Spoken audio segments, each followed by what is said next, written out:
This video is powered by the pros at Pascal Air Plumbing and Electric. Arkansas owned, Arkansas operated.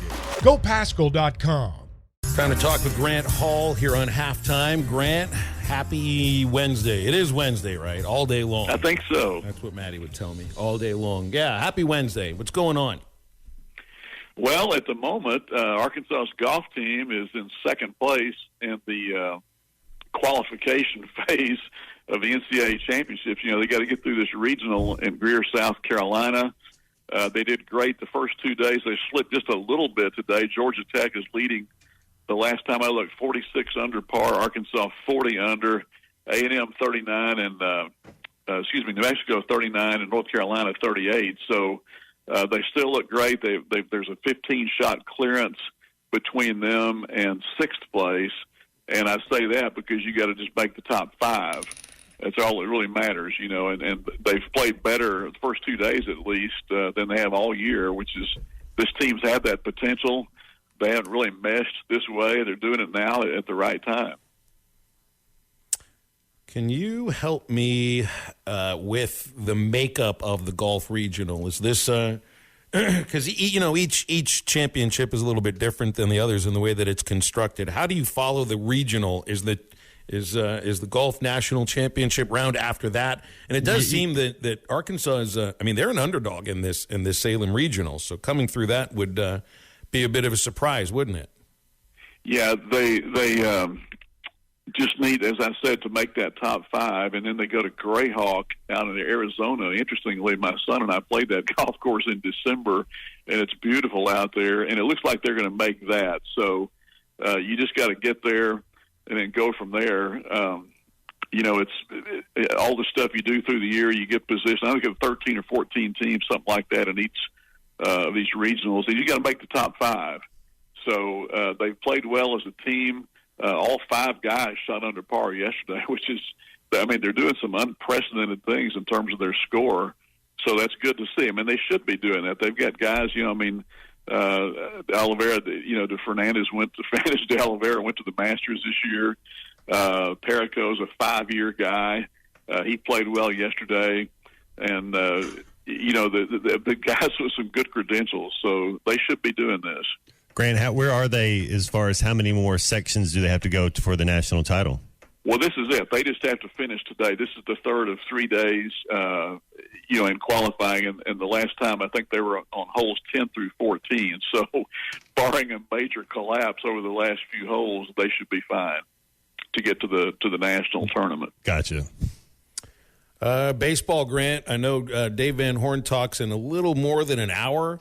I would imagine – I don't think – of course, somebody's going to ask about the pitching rotation. The thing I'm wondering about is Hunter Hollan's availability for Saturday after throwing 113 pitches Sunday in the complete game. Everything else, I think you just kind of move up one day.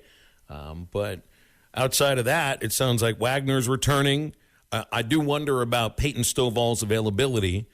It's not like you've skipped a beat with Peyton Holt at second base. It just takes a left-handed lineup, a batter out of the lineup, puts a righty in, and honestly, Holt has been productive as a hitter, and he's been just as good in the field too. Yeah, he's going to be hard to dislodge, isn't he? It was 6 out of 10 over the weekend. Reached base 2 more times on walks. So, what is that? About a 6.67 on base percentage for a fill-in guy. A guy that had only been doing it for a couple of weeks as a regular. So, that's a good problem to have for Dave. I think potentially you could, it's not beyond the realm of mathematical possibility that Arkansas could clinch this thing before Saturday, right? Mm-hmm. Right. If they have but the other side of that is Vanderbilt's sitting there thinking, if we sweep this thing, then we could win, based on how other teams do, obviously. But, Florida's in it and LSU, so it's all going down to these last games. And I didn't think we'd be having this conversation with Arkansas leading LSU by a game and a half and Florida by a game a few weeks ago. Did you? I don't think anybody saw this coming with how many guys Arkansas had out. And after they got swept by Georgia, I don't think so either. I think everybody was kind of hanging their head a little bit. But it's just a testament to this team and how strong they are and how they come together. And I was listening to Phil tell the story about how they had all their moms running around the bases, and just the fact that their togetherness and doing things together goes a long way, I think. Yeah, they had 0 errors, Phil, in the South Carolina. I think South Carolina only had 1 error. So those were some tight games. You know, they lost that second one to a really good pitching performance, but came back and won the third one. So everything is looking pretty good. And there was some concern about the 8 and 9 holes, I guess, both hitting under 200. But even those guys, Rowland and Bolton, have contributed at the plate lately. And someone had the comment the other day about they call somebody the inglorious batters. Well, those guys aren't inglorious anymore, at least as of now. I had not heard that term before for guys that aren't producing, but I like that. And I might steal it. And the Bear Jew has the baseball bat, right? Like he has, he's like Mickey Man. Oh, who's it? He goes yard. Yeah. You go ahead and find me a Jewish guy playing baseball at Arkansas. I'll tell you about when he's doing the radio broadcast and give me the bat in that case. Matt, I was going to Bob Sluceric, who coached Arkansas's golf team for years, and for one day was the baseball coach before he decided to give it to Norm DeBryan back in the day. Bob saw Mickey Mantle play in Joplin coming up, in his brief minor league career. Nice. He's one of the few who could say that I know. Well, so David even said a few weeks ago, he's like, we have to find a way to win some games and make a regional. Like, he's not trashing his team the way that he said that. It was just a realistic view on what they were facing. And when you heard him say that, it's like, well, we've got to find a way to win some games. Just find a way to win some games. They found a way to win some series since then, sweeping series, good teams too, in some cases. And not just make a regional.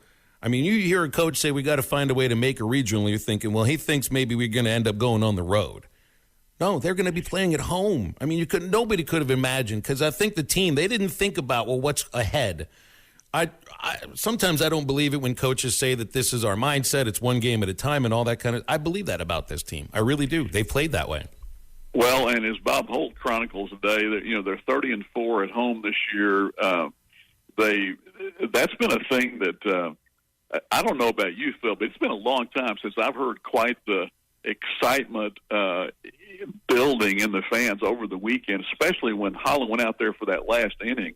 I think most people assumed 8 innings would be good, and here's a chance for a guy to get a complete game, which they did. I think they're 13-2 at home in the SEC, and someone pointed out after the game that Arkansas's ERA is number 1 in the SEC in SEC games. So they got a lot going for them. And, maybe they can make a run here, but who knows what they can do this year. Grant, I do want to ask you about the NBA Combine going on, and Nick Smith not participating. Walsh apparently showing out, measuring well. Anthony Black, top 10 pick. What are you hearing? What's going on out there? I really don't know on that, Matt. I thought you were going to ask me about the playoffs. Like I did watch the. Did you watch the game last night? Dude, so Jokic, he just set the tone in that first quarter, and then he was the first player since Kevin Garnett, and then the Lakers are trying to be efficient a little bit, but I got Denver in 5. How do you see that going? His total's really good. The one thing about it is, Matt, that the Lakers scored 72 after halftime. Well, so you got to remember, Grant, Denver went out there early and kind of got that lead. You kind of settle in a little bit and try. You're not really playing the same way, I think. So I'm telling you, man, but you're right. LA's going to fight. They, LeBron ended up with another, great numbers. He did miss a couple of shots. He missed a free throw down the stretch, and that's nitpicking when his team came from 21 down to 3. And then they didn't quite get there. Davis played well. I think it's going to go a little bit longer than 5. What do you think of that kid from Gonzaga, Grant? That Hikamara guy, do you like his game? Yeah, and I like they've got these young players. I mean, you couldn't have picked them out of a lineup before the season, right. and basically LeBron is coaching the team out there on the floor. He's a player coach, isn't he? Everything. Yeah, he is. So they probably don't. I mean, I think Jokic he's going to be good enough to take Denver through it. I wouldn't disagree with you on that. Yeah, Murray's stepping up, making shots. I like Caldwell Pope, a guy from Georgia. Then Porter's decent. Aaron Gordon is a guy I see Jordan Walsh being at the next level like that. Like he's going to be able to play defense on everybody. He kind of does the right thing. I even think Jordan Walsh is he's a little smaller than Aaron Gordon, but I think he'll be a better outside shooter. But the athleticism just jumps off the page. Yeah, and of course, this San Antonio last night getting the rights to this kid that I can't even pronounce his name. Probably just go Wemby. Yeah, it's as easy as that. It's like Saltalamacchia, just salty. It's like Giannis, Wemby. Yeah. I mean, they won 22 games this year, and they're probably going to win 50 next year with this guy, wouldn't you think? I think in 3 years. I think he's a baby that's frail and fragile, and they're going to bang him around. Now, is his talent there? Yes, he's uber talented. But when you look at him, how fast he's grown, how young he is, I just think and you look at Porzingis, he's a guy that was 7'1", under a little light, and he got hurt a lot early in his career and kind of stayed hurt. So, yeah, is he talented? I still think he's 3 years away minimum. Hey, guys, I'm watching this run-up to the PGA Championship, and Arkansas's got some guys, Taylor Moore and Echeverria and Linkmarth are all playing, but it's going to be frost in the morning. The weather is going to be okay for Rochester, New York, and Bay. It's not going to be horrible, but they were wearing overcoats this morning. There were 2 people on the practice range when the thing came on TV. And Jordan Spieth still hasn't decided. He's got this left wrist, and he's not even going to talk to the media today. He might even take it to tomorrow before. He's got a couple of doctors with him. So, but if you're looking to, if you're a betting person, which I'm really not, Matt, but I heard that Dustin Johnson was 24-1, and he won at Tulsa last week on the Live Tour. Yeah. So there's a guy you might look at because you got to hit it long and straight on this. This is like a U.S. Open setup, really more than the last few U.S. Opens have been. Almost, it's an old style northeastern course, narrow fairways, thick rough, and I can't wait to see it. Tell me how did they get to where the Live players are playing in the PGA Championship? Like, I understood the Masters because that's not part of the PGA, but I don't know how they can play. Is it points or is it if they've already won, Grant? Yeah. How can they play in the tournament that's actually named for the organization that hates them? If you have enough stuff left and things that you did well, I think there are only 15 of them in this tournament compared to what was it? I think wasn't it 23 or something at Augusta? I can't remember the exact number, but it's going to dwindle unless a guy like Phil, by doing what he did at the Masters this year and by his past wins, he's going to be in all of them for years, except maybe the U.S. Open, where he's got kind of a checkered history. That's still the one he hasn't won. Yeah, yeah, that's right. BetOnline.ag is your number one source for all your basketball info, stats, news, and scores. Get the latest odds and lines, including the latest player reports for this year's pro basketball playoffs. BetOnline is always your sports information headquarters this season, as we have you covered for all your sports wagering needs.